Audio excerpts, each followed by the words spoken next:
Tahimik si Maria Clara habang binabasa ang mga sulat na ipinapadala ng kanyang minamahal na si Crisostomo Ibarra. Mahal kong Maria Clara, hay nakakilig.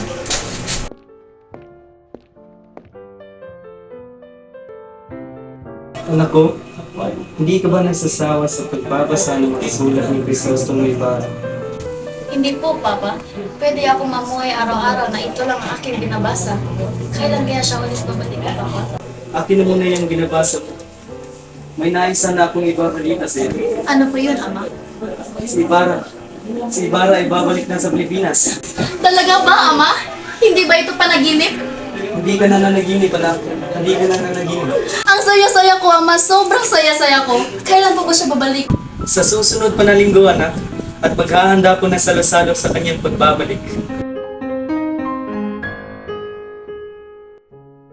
Sa isang salo-salo na hinahanda ni Kapitan Tiago para kay Ibarra, nakatayo sina Padre Damaso at Padre Salve na nag-uusap. Che, wala silang modo at nakakabuisi sila. Hindi makakasalanan, hindi ba nila alam kung paano mangumpisa. Padre, nandito tayo sa bahay ng mga Indio. Bigyan mo naman sila ng espiritu sa kanilang takanan. Ba, ano naman ngayon? Totoo naman na manguhang sila.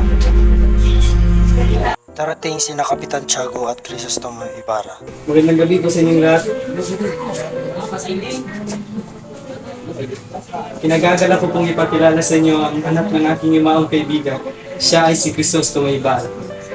Magandang gabi po sa inyong lahat. Padre Damaso, isang matalik na kaibigan ng aking ama. Isang matalik na kaibigan ng aking ama. Hindi ako bingi. Naririnig ko ang iyong sinabi. Pero nagkakamali ka. Hindi ko naging kaibigan ang iyong. Kumanin po, Padre. Maria, aking mahal. Crisostomo, my only Crisostomo. Sa dinami-rami pa naman ng babaeng nakilala mo sa iba't ibang bansa, hindi mo ba ako nakalimutan? Makakalimutan ba kita? Wala akong kapangyarihan para ikay hindi isipin aking binibini. Lagi din kitang naiisip, mahal ko. Kahit na ipilit kitang alisin sa aking isip ay hindi ko magawa. Gayon din, mahal ko.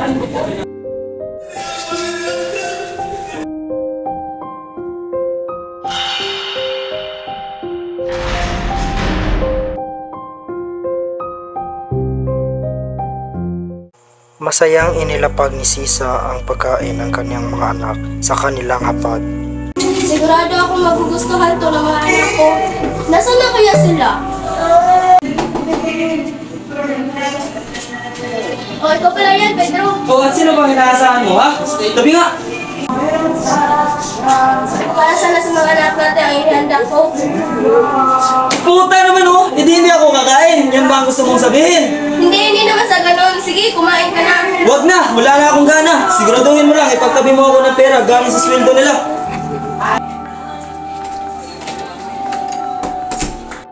Napaiyak na lamang si Sisa matapos makaalis ng asawa, ngunit Nay! Nanay! Buksan mo ang pinto! Anak, ano nangyari sa'yo? Si Crispin, nasaan siya? Okay lang ako, Nay. Nandun si Crispin sa kumbento. Naiwan sa kumbento? Bakit siya naiwan? Kinuha ko siya na sa Kristal Mayor. Dahil pinabintangan siya nagnakaw si Crispin. Mahabaging Diyos, iligtas niyo po ang aking anak. Si Crispin, ang mabait kong si Crispin ay pinagbibintangan nilang magnanakaw. Kawawa naman ang aking bunso. Huwag kayong mag-alala, Nay. Hindi nila sinasaktan si Crispin.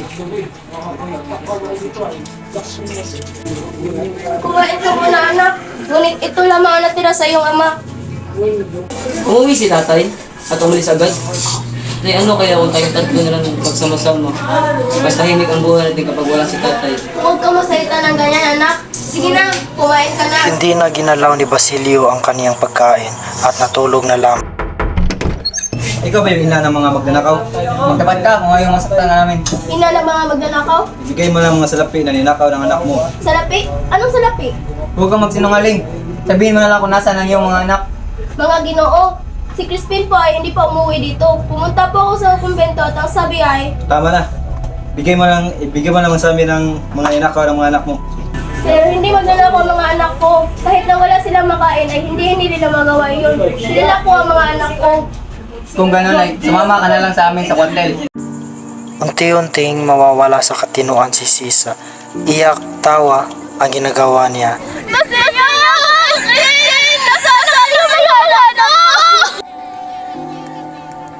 Ikaw siguro ang kumuha sa kailano! Kagawa ka na lang ito! Lahat kayo! Namamasyal sina Maria at Ibarra kasama ang mga kaibigan ni Maria hanggang sa may nakita si Maria na may isang matandang kitongin.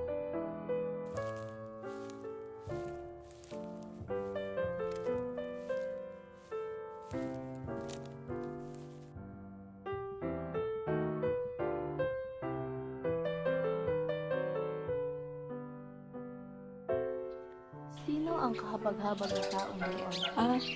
Mga 4 na taon na siyang ganyan. Ang sabi ng iba, nakuha niya ang kanyang sakit sa kanyang ina. Ang sabi naman ng iba, nakuha niya sa bilangguan. Minsan pinapalo siya ng kapitan. At bakit naman siya pinapalo? Nailigtas kasi siyang bata na hulog sa kanal.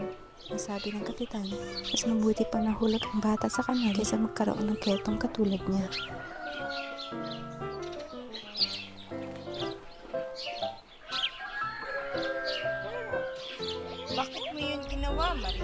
Kasi wala akong kayang ibigay sa kanya, kundi yun lamang. Tara, magdasal tayo. Magdasal tayo sa simbahan. Alam mo, may mga anak ako. Gusto mo? Akala ko bang may ginawa kang paraan upang matulungan ang babaeng yan? Saan mo siya dadalhin? Bakit mo siya hinahuli? Malinaw, Ginoo, na nagugulo siya. Kaya namin siya hinuli.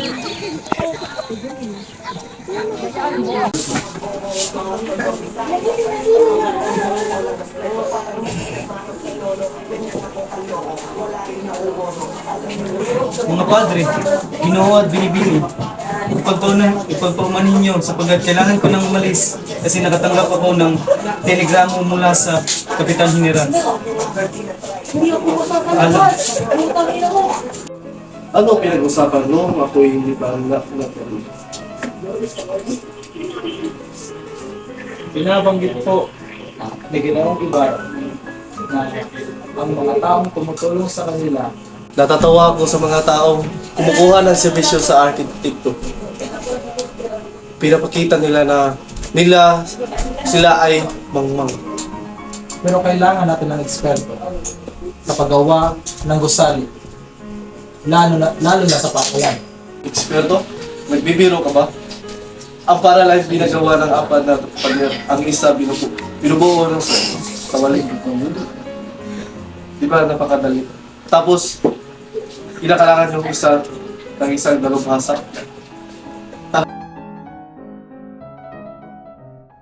Tignan mo mga Ingles. Natuto ng kaunti. Masyado ng nagiging palagay at mayabang.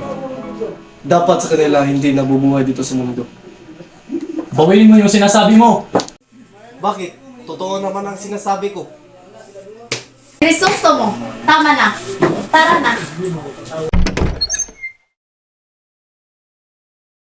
Ayoko mo sa iba. Mahal ko si Ibarra.